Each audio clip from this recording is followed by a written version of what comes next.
Guerrilla warfare. Small-scale attacking using ambushes and sabotages. NVA. Communist combat troops sent to fight in the south from North Vietnam. Ho Chi Minh Trail. A network of paths used by North Vietnam to transport supplies to the Vietcong in South Vietnam. ARVN. South Vietnam's army supported by the U.S. Vietcong advantage over the Americans.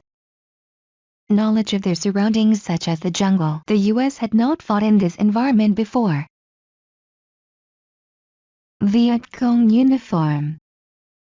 The Vietcong did not wear a uniform, therefore they were impossible to identify. Vietcong Headquarters. There was no known headquarters or bases, so it was hard to locate them. Punji traps.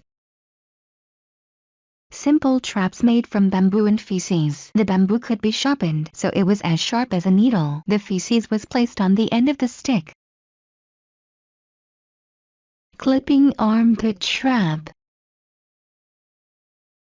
There were different types of Punji traps. Another one was the clipping armpit trap. This was be covered with leaves. A Vietnamese soldier would fall in the pit. The wooden boards on either side begin to turn, sticking the bamboo straight into your leg. Furthermore, getting your leg out was a problem.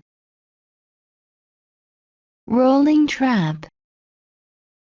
This trap has two rollers with sticks sticking out. This means that you will get stabbed several times when you fell in, and again when pulling your leg out. Use of bamboo and faeces. The use of bamboo and faeces meant that the Vietcong had unlimited resources to create the traps. In addition, by using faeces, once this was stabbed into a soldier's leg, infection would start to spread. Decreased America's combat effectiveness. Injuring one soldier wiped out another 4 who had to carry him and his kit back to base. America could not fight using the methods they wanted to.